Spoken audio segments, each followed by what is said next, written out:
Bismillahirrahmanirrahim. Assalamualaikum warahmatullahi wabarakatuh.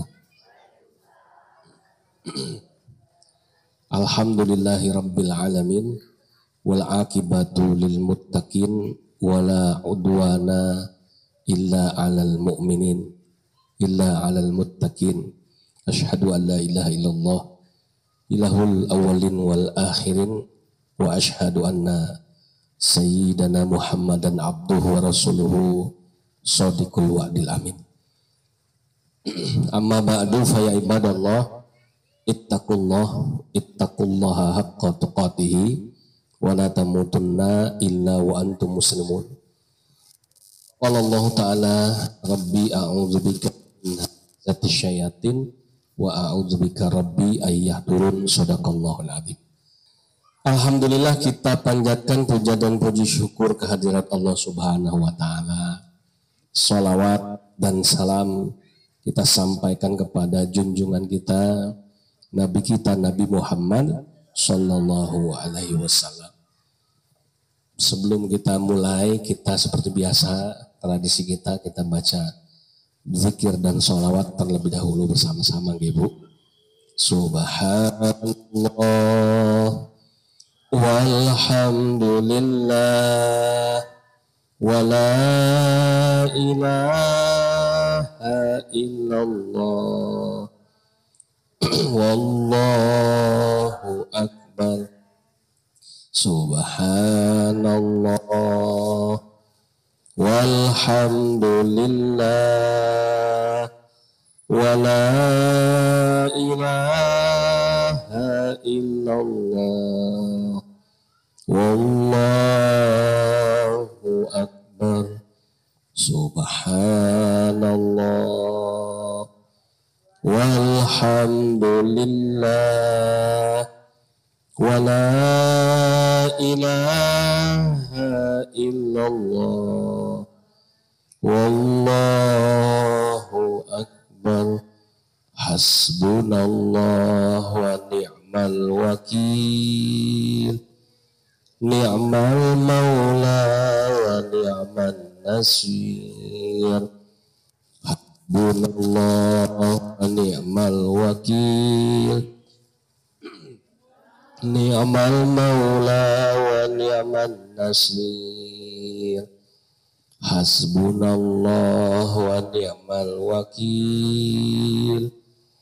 Ni'mal maula wa ni'man nasir. La haula wa la quwwata illa billahil aliyyil azim. La haula wa la quwwata illa billahil aliyyil azim. Subhanallah walhamdulillah wa la ilaha illallah wallahu akbar. Sekarang kita baca salawat pada Nabi kita Muhammad SAW. Ya Nabi salam alaika, ya Rasul salam salam alaika, ya Habib salam alaika, salawatullah alaika, ya Nabi salam alaika, ya Rasul salam salam alaika, ya Habib salam alaika, salawatullah alaika, ya Nabi salam alaika, ya Rasul salam salam alaika, salam alaika,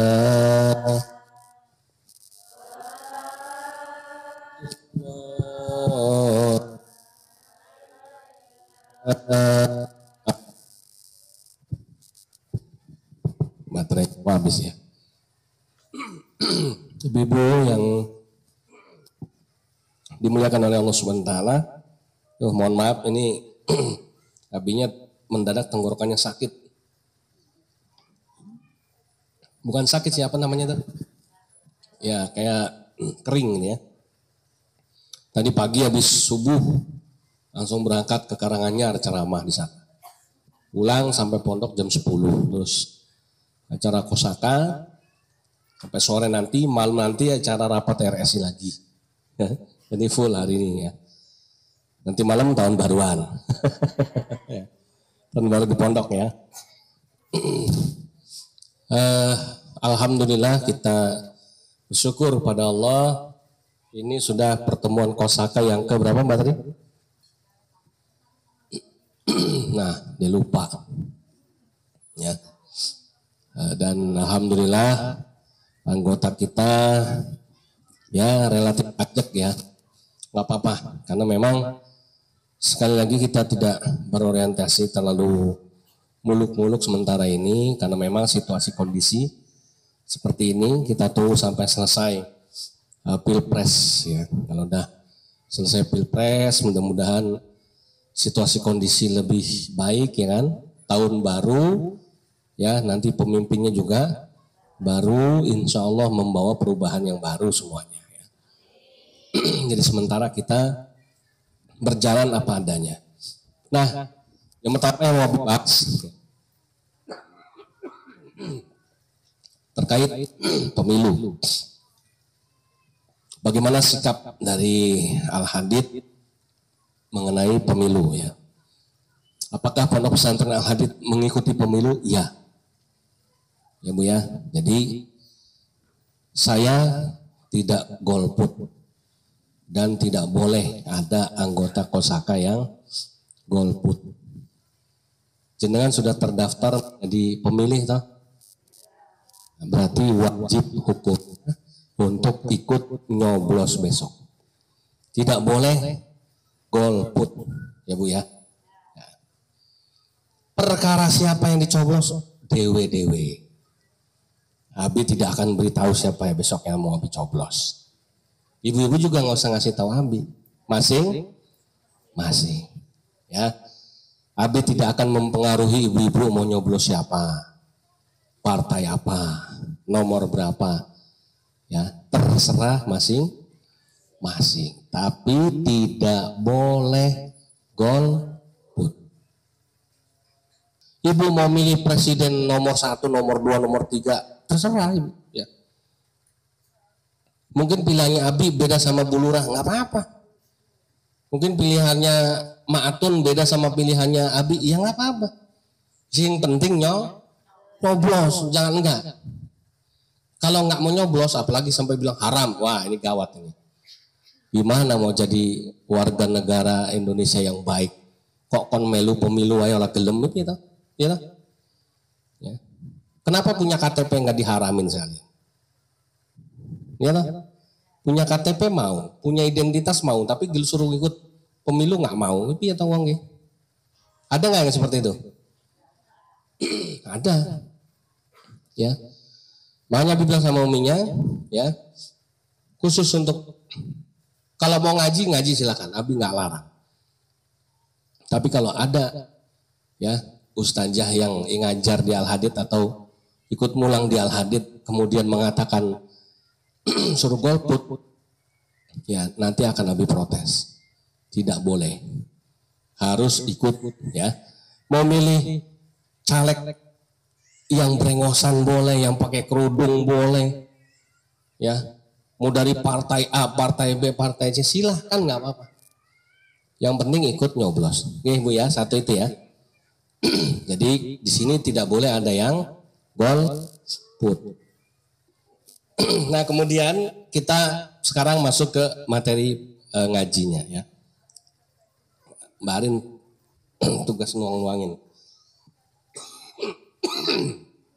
Kita ulang yang menjadi slogan ngaji kita. Masih ingat Bu? Islam itu adalah, ini enggak usah itu. Islam itu adalah orang lain selamat dari kejahatan tangan dan lisan kita atau mulut kita. Yuk sama-sama kita ikrarin lagi biar sampai apa, sampai ngelotok, sampai betul-betul ibu-ibu bisa amalkan. Ya, bareng-bareng ya. Ibu-ibu ikutin Nabi. Islam itu adalah lain selamat dari kejahatan tangan dan lisan kita. Nah, ulang lagi ya. Islam itu adalah orang lain selamat dari kejahatan tangan dan lisan kita. Sekali lagi, Islam itu adalah orang lain selamat dari kejahatan tangan dan lisan kita. Jadi tangan kita ini yang usil harus mulai kita kurangi ya Bu ya. Mulut kita yang jahil ya, usil ya kan. Apalagi harus mulai dikurangi nggih. Supaya apa? Supaya tetangganya ya, temennya ya merasa kalau dekat. Saya itu kalau ngaji di Kosaka seneng, adem. Kenapa? Karena diajarkan betul-betul baik sama orang, gitu. Tidak boleh jahat sama orang, gitu ya Bu. Jadi di situ. Nah sekarang apa materinya? Materinya juga masih yang remeh-temeh. Kita nggak usah bahas yang berat-berat. Ibu kalau apa namanya minum obat, ya minum obat Bu, mesti ada takaran. Tahu takaran? Apa takaran ki basa Jawane? Ya takaran ya. Nah, takaran itu atau dosis, ya toh? Itu ada minimal dan maksimal. Ada yang paling rendah, ada yang paling tinggi. Ya. Jadi orang Islam takarannya Bu. Ada orang yang minimal, ada orang Islam maksimal. Ya, ada yang minimal itu maksudnya gini, saele-ele wong Islam sing bener itu kudu apa? Saele-ele kan ya. Kemudian polai atau apa namanya itu kelakuannya orang Islam maksimal batasnya itu sampai apa? Ya, karena takaran ini nggak boleh dilewatin, nggak boleh dilanggar. Misalnya ibu minum obat, takarannya satu umurnya kalau umur dewasa misalnya 1 sendok makan. Ibu minum 1 botol, Pak. Nah, yang terjadi apa? Nah, overdosis gitu ya. Bisa mati malah gitu ya. Keracunan dan lain sebagainya. Begitu juga kalau sedikit, harusnya minumnya 1 sendok, ini cuma ya diicip tetes. Pengaruhnya ada nggak? Ada, percuma ya.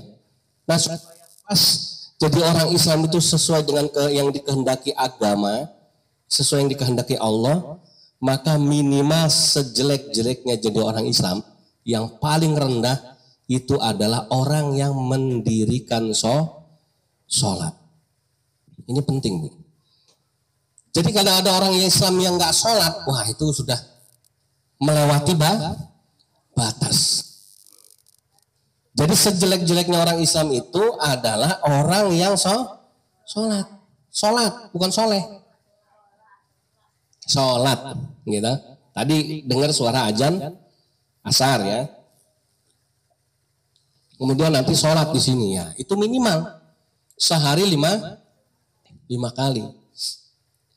Jadi kalau ada orang Islam nggak mau sholat, ini sudah melanggar. Ya, melanggar aturan pakai. Oke. Terus kemudian wajar kalau hidupnya nggak berkah. Wajar kalau hidupnya itu penuh dengan penderitaan. penuh dengan masalah, penuh dengan kekejaman, penuh dengan kesadisan. Iya, karena nggak sholat. Makanya kalau ada orang anggota Kosaka nggak sholat, aduh, ya, lapor sama Abi, ya. Nanti akan kita nasihati, harus sholat, nggak boleh nggak sholat. Itu minimal loh. Jadi kalau ada orang Islam bisa baca Quran itu sudah bonus.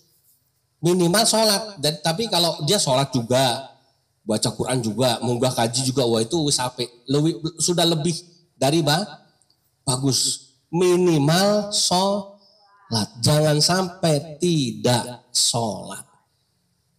Karena as-sholatu imaduddin. Sholat itu tiangnya agama. Faman tarokaha fakot akomadin. Ya, faman akomaha fakot akomadin, faman waman tarokaha fakot adamaddin. Siapa yang mendirikan sholat sama dengan mendirikan agama. Siapa yang nggak sholat maka dia menghancurkan agama. Itu hukumnya gitu. Jadi ngeri.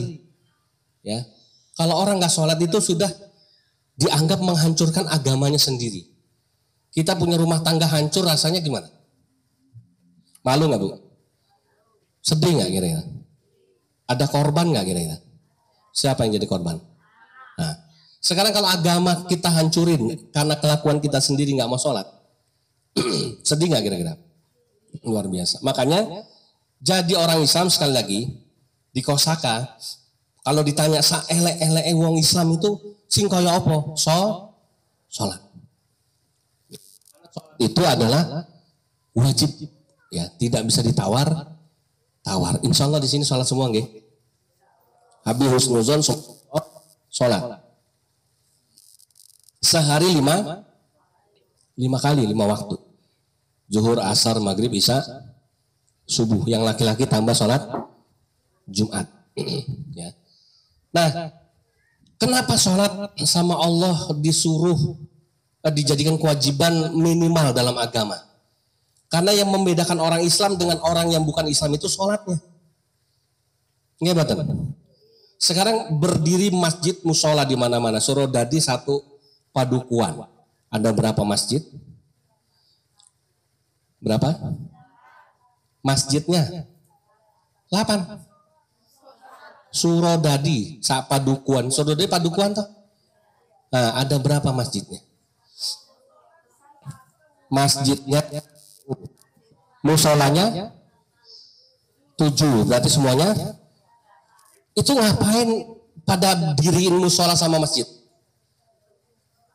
Bukan tempat buat nonton bareng, makan bareng toh? Bukan buat tempat toh? Boleh nggak buat arisan? Boleh, tapi sholat. Yang penting didirikan masjid dan musola buat sholat. Ya. Jadi kalau kemudian kampung kita bikin masjid, bikin musola, orangnya nggak pada sholat, rubuhin aja masjid musolanya. Gopo, ya toh? Kenapa? Karena orang yang nggak sholat itu orang yang menghancurkan agama, bukan menghancurkan masjid loh, menghancurkan agama. Jadi jangan sembrono dadi wong Islam ora gelem sholat. Ini panjang kalau mau dibahas, tapi lebih singkat aja. Yang kedua, kenapa orang Islam harus sholat, Bu? Minimal. Ibu-ibu pasti ingat ada ayat Quran yang bunyi begini, ya. As-sholatu, sebentar. Apa namanya? Inna sholata tanha anil fahsya'i wal. Tuh, hafal toh? Ya, inna sholata tanha anil fahsya'i wal munkar, kata Allah. Sesungguhnya wong sing sholat niku mencegah perbuatan keji dan mungkar. Ibu-ibu boleh pegang omongan Nabi. Orang kalau nggak sholat jangan dipercaya. Kenapa? Orang nggak sholat itu bisa jadi orang yang kejam, bisa jadi orang yang tegel, bisa jadi orang yang sadis, bisa jadi orang yang sama temennya itu tidak punya rasa kasihan, sama keluarga, sama orang tua, wah pokoknya bengis. Kenapa? Itu tadi karena fungsinya sholat mencegah dari perbuatan keji dan mungkar.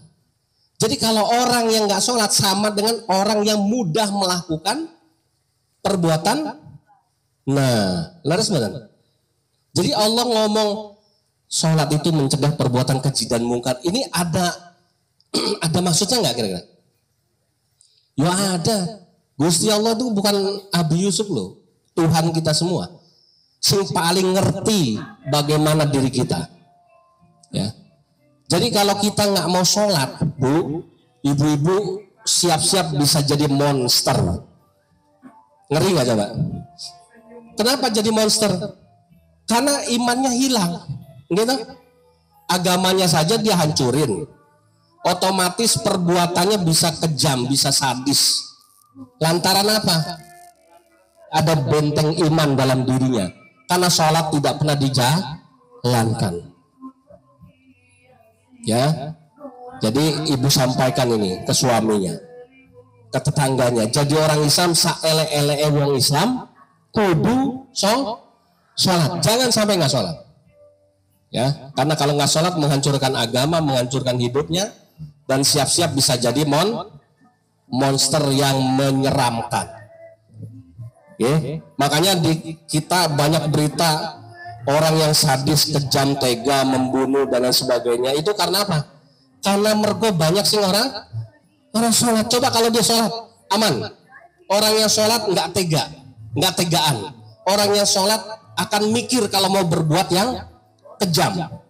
Kenapa? Karena ada benteng pertahanan dalam diri dia. Nah itu yang Bu. Nah sekarang udah sholat, udah puasa, udah zakat, udah haji, pokoknya apik bener jadi orang Islam. Maksimal ada, nggak boleh dilanggar. Tadi yang bawah minimal. Ada lagi yang maksimal, yang mentok. Kira-kira apa, Bu? Biasanya orang yang sholatnya serdep, sedekahnya bagus, amalnya apik, baca Qur'annya mantap, munggah kaji berkali-kali, umroh nggak kehitung. Kira-kira penyakitnya apa? Ayo. Ada penyakit orang kayak gini. Ini nggak boleh juga, harus dijaga. Karena maksimal nih. Jadi Allah memberikan takaran itu jangan dilanggar, di bawah nggak boleh dilanggar, di atas tidak boleh dilanggar. Apa kira-kira? Penyakitnya Fir'aun. Kenapa, Bu? Nah, sombong, sok suci, sok bener wah udah itu kacau itu orang kayak gitu. Ya. Jadi dia sholatnya ngamalnya apik, bagus, tapi sombong, merendahkan orang lain, meremehkan orang lain, amalan orang lain, menyalah-nyalahkan ya ibadahnya orang, merasa sudah paling benar sendiri ya, merasa surga itu sudah kuncinya sudah dia yang pegang, nah yang lain masuk neraka, cuma dia yang masuk surga. Nah ini nggak boleh, sifat riya, sombong itu nggak boleh. Kenapa? Itu surat Al-Maun. Ya, ibu tahu surat Al-Maun kan? Ara'aital ladzi yukadzibu bidin, lihat deh kata Allah. Siapakah orang yang mendustakan agama itu? Ya. Apalagi ara'aital ladzi yukadzibu bidin, terus fadzalikal ladzi yad'ul yatim, terus wala yahuddu ala ta'amil miskin, terus fawailul lil musallin, terus alladzina hum an salatihim sahun, terus alladzina hum yura'un wa yamna'unal maun. Hati-hati, orang udah sholat usapi, penyakitnya satu, sombong, riya. Tahu riya ya, Bu? Pengen anggap ya paling suci, paling benar, paling soleh. Nah ini nggak boleh. Merasa ibu-ibu ini anggota kosaka, kusilnya orang melu kosaka gitu, melu bener kok, misalnya nggak boleh. Ya, jadi kita juga diingatkan sama Allah, sholat minimal Islam harus sholat. Tapi kalau sudah jadi orang Islam sing apik, tidak boleh sombong, tidak boleh ujub, tidak boleh riya. Harus rendah hati atau namanya apa? Tawadu. Ya, tahu warna duit. Apa? Tawadu itu rendah hati, Bu, ya. Jadi gitu ya. Jadi itulah jadi orang Islam yang paling nikmat. Ketika di bawah dia tidak melanggar, dia tetap minimal. Ketika dia sudah di atas, dia tidak nyundul langit. Kenapa? Dia sadar dia masih nginjak bumi, tidak boleh sombong dan lain sebagainya. Bisa dihafalin ini, diingat, ulang, Bu. Minimal jadi orang Islam, sholat. Nggak boleh nggak sholat. Karena kalau orang nggak sholat nanti bisa jadi monster. Ya, itu kata Abi gitu aja, nggak apa-apa itu ya. Ya, minimal sholat. Yang paling tinggi ya, jadi orang Islam tidak boleh sombong, ujub, sama aja tuh temennya, riya sama. Ya, yang boleh sombong hanya Allah Subhanahu wa Ta'ala. Kita manusia nggak boleh sombong. Di atas langit masih ada langit. Oke? Siap, Bu, ngamalkan ini ajaran remeh-temeh berikutnya. Ya, jadi selain mengamalkan ajaran Islam itu adalah orang lain selamat dari kejahatan tangan dan mulut kita. Kita juga jadi orang Islam di kosaka, minimal jadi orang Islam saele-ele wong Islam tetap sholat. Kalau udah sholat udah bagus, yang lain tidak boleh sombong, tetap rendah hati. Okay? Jangan sampai kemudian kita dicap sama tetangganya, baru ngaji di Al-Hadid, baru ngaji kosaka, lu sombong. Nah, nggak boleh. Ya, jangan sampai mengesankan seperti itu, Ibu. Tetap harus sama-sama jaga kerukunannya, jaga persaudaraan. Kita bicara Islam tidak kosaka, tidak Al-Hadid, tidak ada Al-Hikmah, nggak ada. Islam sama-sama Islam itu adalah saudara kita. Kosaka itu cuma kita kumpul-kumpul, gitu.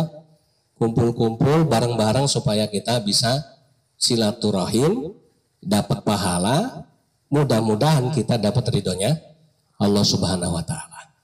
Ya, kita berdoa mudah-mudahan Allah mengabulkan doa kita. Astaghfirullahaladzim, astaghfirullahaladzim, astaghfirullahaladzim. A'udzubillahi minasyaitonirrajim. Bismillahirrahmanirrahim.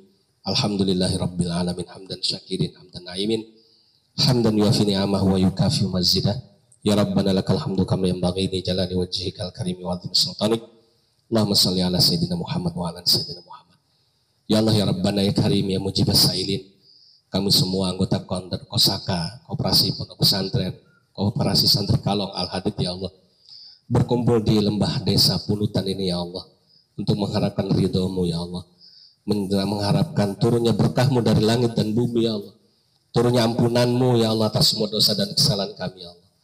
Ya Allah, jadikanlah kami orang Islam yang betul-betul taat kepadamu, ya Allah, menjalankan semua kewajiban agamanya, ya Allah. Dan jadikanlah kami orang Islam yang tidak sombong, ya Allah. Biarkanlah kami menjadi orang Islam yang penuh dengan cinta dan kasih sayang kepada sesama, ya Allah. Dan kami selalu menjaga sikap rendah hati kepada sesama, ya Allah. Ya Allah, ya Rabbana, ya Karim, ya Mujibas Sailin. Pertemukanlah kami dan kumpulkanlah kami kembali, ya Allah, di selapanan yang akan datang dalam ridho. Sehatkanlah kami, ya Allah, apabila ada di antara kami yang sakit, anggota kami, sembuhkan, ya Allah. Apabila ada di antara kami yang hari ini banyak masalah, maka Engkau bantu selesaikan masalahnya, ya Allah. Apabila ada di antara kami yang sedang bersedih, Kau hibur, ya Allah, agar kembali bergembira, ya Allah. Rabbana dhalamna anfusana wa illam taghfir lana wa tarhamna lanakunanna minal khasirin. Rabbana atina fid dunya hasanah wa fil akhirati hasanah wa qina adzabannar. Walhamdulillahi rabbil alamin. Al-Fatihah. A'udzubillahi minasyaitonir rajim. Bismillahirrahmanirrahim. Alhamdulillahi rabbil alamin. Ar-Rahmanir-Rahim. Maliki yaumiddin. Iyyaka na'budu wa iyyaka nasta'in. Ihdinas siratal mustaqim. Siratal ladzina an'amta 'alaihim ghairil maghdubi 'alaihim waladdallin. Terima kasih. Walakum lahir batin, ibu-ibu, monggo kita nikmati apa yang ada, tapi jangan lupa sholat dulu. Yang nggak sholat boleh langsung ya keliling ya. Yang sholat kita sholat di sini. Assalamualaikum warahmatullahi wabarakatuh.